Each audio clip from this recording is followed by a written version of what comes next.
Okay, this season we're going to focus more on how the boys have with the ball, but there are going to be some terms I use in our scrimmages and games just to try and help them be in a better defensive position. So this video is just to describe those three principles.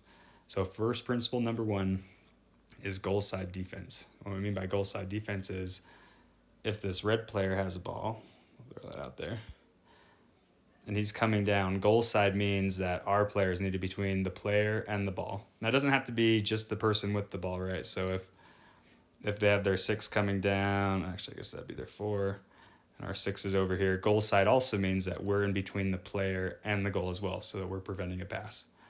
So this is goal side defense. This would not be goal side defense because we're giving the opponent clear shots to the goal. This is also not goal side defense. That's too high, that's too far wide. Again, if the player is coming over here, we'll just move these guys off for a second to demonstrate. Goal side defense would be between the 5, the blue 5, between the red 5 and our goalie. This is not goal side defense. Neither is this. We want to be in front. So that's principle number 1, RB goal side.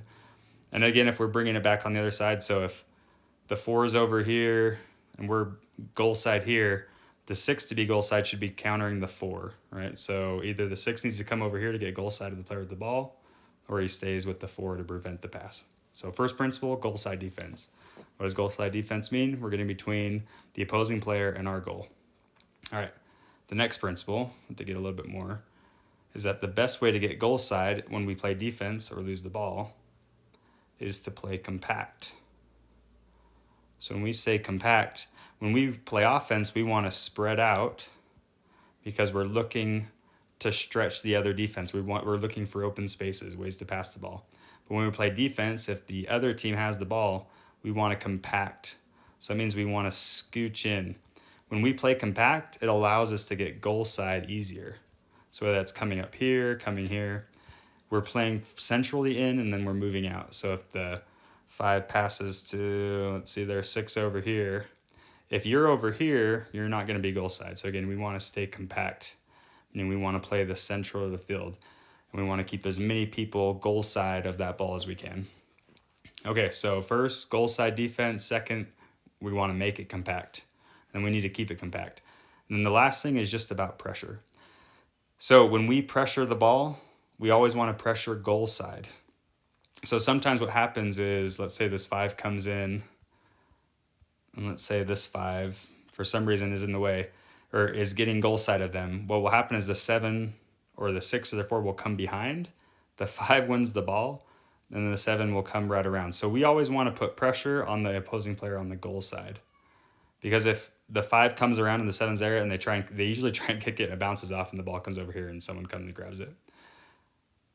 So can we get goal side? So really the third principle is pressure goal side, and the closest player to the ball should pressure, meaning if the 4 is driving with the ball here and tries to make a cut inside, great move, right? But the 6 takes it away, the 4 should immediately try and pressure goal side, and then everyone else needs to start getting compact, getting back, shifting over to try and make sure that there are as many goal side defenders as we can between that player and the ball or between the other players and our goal.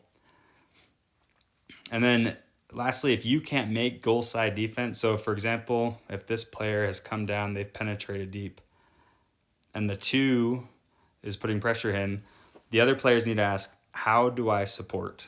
Or so if there's already pressure goal side, either the 5 needs to cover a player in the central vicinity so that we're getting goal side of another defender to prevent a pass, or the 5 can come down here. Again, can we support that player? So if there's already pressure on the ball goal side, how can I support that pressure? Can I put another defender between that player with the ball and the goal?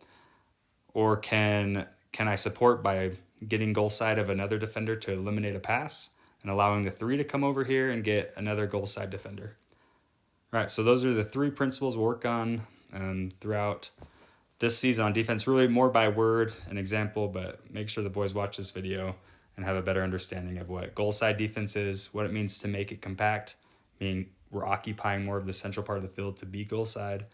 Then 3, are we pressuring on the goal side? And if we're not, how can we support, or how can we get to goal side to pressure, or how can we support that player who is providing pressure?